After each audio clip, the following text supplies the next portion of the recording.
తిరుమల శ్రీవారి సన్నిధిని మంచు దుప్పట్లు కమ్మేశాయి. శనివారం తెల్లవారుజామున పొగమంచు శ్రీవారి ఆలయంతో పాటు తిరుమల అంతటా వ్యాపించి ఆహ్లాదకర వాతావరణం సంతరించుకుంది. ఆర్మూర్ పట్టణంలోని బస్టాండ్లో వాసు అనే వ్యక్తి ఆందోళన చేశారు. ఆర్టీసీ బస్సుల్లో మగవారికి కూడా ఉచితంగా ప్రయాణం కల్పించాలని ఆవేదన వ్యక్తం చేశారు. బోధన్ మాజీ ఎమ్మెల్యే షకీల్ కుటుంబ సభ్యుల రైస్ మిల్లులో అధికారులు తనిఖీలు చేశారు.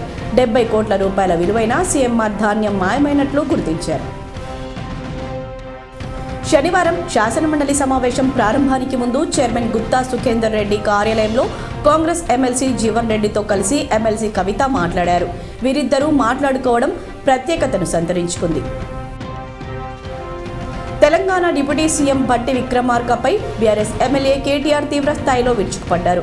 మొదటి రోజే ఇంత భయపడితే ఎట్లా, మంత్రులు ఉలిక్కిపడడం సరికాదు అని కేటీఆర్ అన్నారు. శాసనసభలో గవర్నర్ ప్రసంగానికి ధన్యవాదాలు తెలిపి తీర్మానంపై చర్చ సందర్భంగా కేటీఆర్ మాట్లాడారు.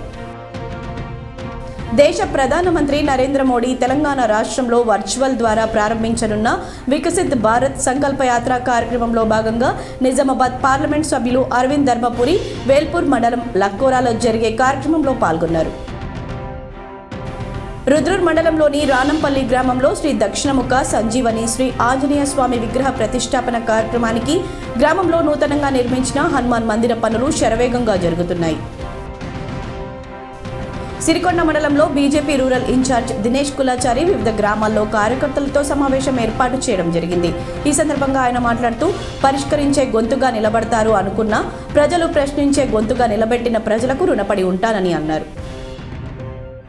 దర్పల్లి మండల కేంద్రంలో గ్రామ పంచాయతీ అధికారులు ఇండ్ల ట్యాక్స్లు 100% పూర్తి చేసి ఉత్తమ గ్రామ పంచాయతీగా పేరు తీసుకురావడానికి ఇంటింటికి వెళ్లి వివరిస్తూ ఇండ్ల ట్యాక్సీలు కట్టాలని గ్రామ కార్యదర్శి సైఫుద్దీన్ తన సిబ్బంది ఆధ్వర్యంలో ట్యాక్సీలు పూర్తిగా కట్టించేలా చర్యలు తీసుకుంటున్నారు. బూత్ లెవెల్ అధికారుల వద్ద సమగ్ర సమాచారం ఉండే విధంగా చూడాలని జిల్లా కలెక్టర్ జితేష్ వి పాటిల్ అన్నారు. కామారెడ్డి కలెక్టర్ కార్యాలయంలోని కాన్ఫరెన్స్ హాల్లో శనివారం వీఆర్ఓల మాస్టర్ ట్రైనర్ల శిక్షణ కార్యక్రమానికి ముఖ్య అతిథిగా కలెక్టర్ హాజరై మాట్లాడారు.